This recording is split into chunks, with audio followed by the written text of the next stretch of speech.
Hello and welcome to the podcast. It's Hot Food Hot, the show that puts the go in mango. I'm your host of the podcast, Tyler Burish, with the show to nourish, giving you hot takes on all your hot questions on food and travel. Question coming in from listener Victoria, lovely name there, Victoria. She asks, why wines can be dry. I mean, they're wet to begin with. Like, what does dry wines mean? I was celebrating Dia de los Muertos, Day of the Dead, of course, while I was at a taco shop with my girlfriends, and we were drinking and talking about wines. And I know I like dry wines, but I didn't know how to describe dry wines to them. Well, Victoria, dry wine means that the wine is not sweet. I'm going to break down a wall here real quick. Sometimes things come from tradition, and vocabulary comes from tradition. There's a culture to us continuing to use these words even if they sound kind of funny. It's because eating food and drinking, wine is some of the oldest still intact things that humans do today. There's an entire language we've created in which to talk about food and beverage culture. So when you hear the word dry, you can think of the opposite of sweet and be good to go. Words do change over time, but the word dry to describe dry wines or, dry drinks is probably here to stay, so we might as well accept it. Hope that helps. Here at the studio, we've received a ton of fan comments from our wonderful listeners. Submissions are coming in as calls on the HFH Studio hotline and DMs and emails and pretty much any other form you could think of that people are getting in touch with us. So what we've decided to do is we're going to host a contest for the month of November. If you submit a comment, question, some people are writing what seems like a small essay about a topic. All of that's good. All of that is fair game. We're going to select a listener at random, and we're going to send you a chocolate pecan pie from Michelle's Pies. Michelle's Pies makes those delicious pies that are really nicely done, that a cut above, as they say. Let me remind also our international listeners, you're eligible for this as well. What we'll do is, if depending on where you live, I'll have the pie shipped to me and then repack it and ship it to your location. Or if it makes sense, what we'll do is I'll just have the pie shipped to me, and then I'll fly to where you are and personally deliver the pie to you. Now, before any listeners wonder, if you happen to be allergic to nuts, allergic to the pecans, then we'll do something else for you to make sure it works, all right? You deserve the studio prize. You get the prize. Case closed. And let's see, do we have time? Okay, I'm being told we have time. I want to go through one of these that I really like. This one is the Story of Bourbon. It's written as a short story, and I'll just give you the highlights here. It's about the angel's share, the bourbon that evaporates out of the barrels. So the story goes on to describe how the bourbon evaporates, dissipates, and this phrase, floats away in the Kentucky breeze.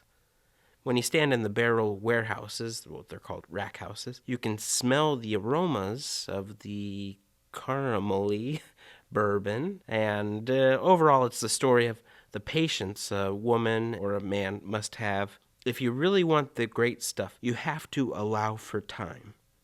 If you really want the great stuff, you measure recipes, you record it, because what you're doing in your circle could be the best anyone is doing it in any circle. Part of it is the struggle of letting some of the pretty good stuff, the liquor that's still aging for a minimum of 4 years and on its way to becoming bourbon, you got to let that evaporate out during those minimum of 4 years in order to achieve greatness. We'll go through more of these if we have time. This one's about rosé champagne, the bubbly fizzy stuff. This one's about deep green leafy greens, how it actually makes you feel bright on the inside. I guess that's the nutritional impact it has on one's body. Yeah, so this is the type of stuff we're getting, guys, and it's all fair game. We're also getting funny questions like, what's your favorite beer? And, that's fine, too. I'll answer you those directly. Next on the show, we're kicking the tires on rental car companies. Recently, I had rented a car, and when I went to pick up the car, the gentleman behind the counter informed me that they didn't have a car for me. Now, that didn't make sense to me. I mean, I'd placed my reservation months in advance, and in conversations with the guy, I learned that they had a walk-in. Someone came in on the fly, pick your phrase for this, and they ended up giving my reservation to that person that just walked in the door before me. So there I am, seemingly stuck, I knew I was going to get a car somehow, so I negotiated with the guy, and what he ended up offering me is the next person's reservation. So there was someone coming in later that day, and I guess they had a car set aside for that person. They gave me that car. So that appeases me in my situation, but what about the next person? So moral of the story is, you want to follow processes. You don't want to do something out of the ordinary that triggers a sort of rat's tail of issues in the rest of the system. There's going to be one-offs, there's going to be anomalies, but do your best to follow the system in a way that makes sense for the business that you run. A trick that I've heard about, I've never tried this myself, and I'm not really sure, I can't validate it. Maybe one of our wonderful listeners can test this out and get back to us, but I've heard that the people that work at rental car companies are able to borrow cars from the lot and drive them themselves.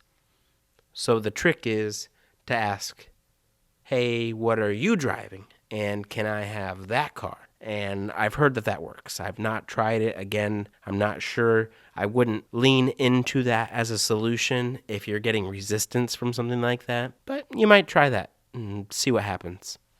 You see, there's a theme here in hospitality. All of this is centered on one thing.